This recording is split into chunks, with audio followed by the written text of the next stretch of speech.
নমস্কার। আজকের কবিতা পেলাম না সুনাম, পেলাম শুধু বদনাম। আমি পিতপুর, হসপিটালের দেওয়ালে পেলাম না নাম, অথচ ধর্ষণ কাণ্ডের কারণে পেলাম বদনাম। দেখেছি আরজি কর, দেখেছি কসবা, আমাদের দোরগড়ায় পিতপুরে হবে জানতো কেই বা। সেই একই মানসিকতা, সেই একই অভিসন্ধি, মেয়েদেরকে করো হাতের মুঠোয় বন্দি। প্রভাব প্রতিপত্তি আর শাসকের ছত্রছায়ায় দিকে দিকে দিন দিন নতুন নতুন ধর্ষক জন্মায়।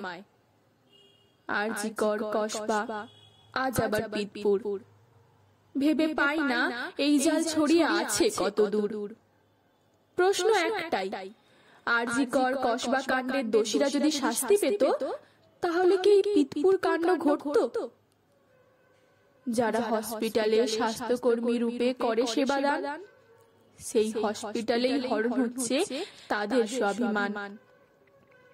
আমার বা তোমার বাড়ির স্ত্রী হোক বা কন্যা সন্তান, আমরা কিভাবে রক্ষা করব তাদের সম্মান আর প্রাণ? চারিদিকে নররূপী রাক্ষসের কুদৃষ্টি, দিকে দিকে হচ্ছে নতুন নতুন ধর্ষক সৃষ্টি। প্রশাসন দেখেও দেখে না, জেনেও জানে না, তাই তো এরা কুকর্ম করতে থামে না।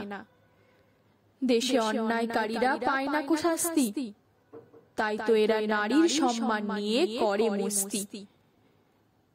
নীরব দর্শক আজ প্রশাসন, কিছু না পেরে রাস্তায় আন্দোলন করে জনগণ। একদিন, এক মাস, এক বছর হবে অতিক্রান্ত, ধর্ষকের শাস্তি হবে না বিন্দু মাত্র। পাঁশকুড়া থানার অন্তর্গত পিতপুর হসপিটাল আজ ধর্ষণ কাণ্ডে হচ্ছে টালমাটাল। হসপিটালের প্রধান বলছে নেইকো তার কিছু জানা, আসলে তাহাকেও সত্য কথা বলতে করা আছে মানা। বছরের পর বছর চলছে অন্যায় অত্যাচার, প্রধান যদি না জানে ধর্ষিতারা কিভাবে পাবে বিচার?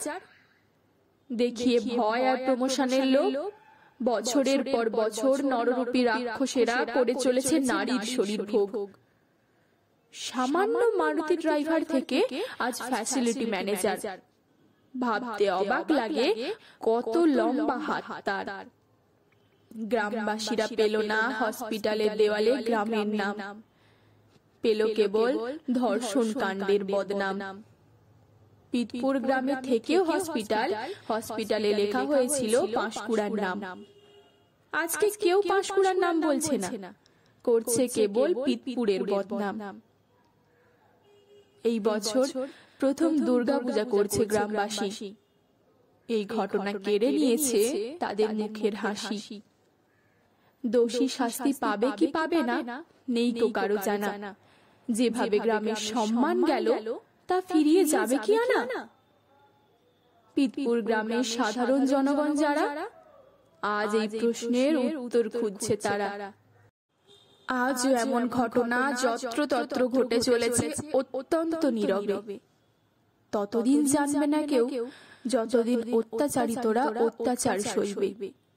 সবশেষে বলি তাই, ওহে জনগণ, আর ঘুমিয়ে থাকা নয়, হও একটু সচেতন।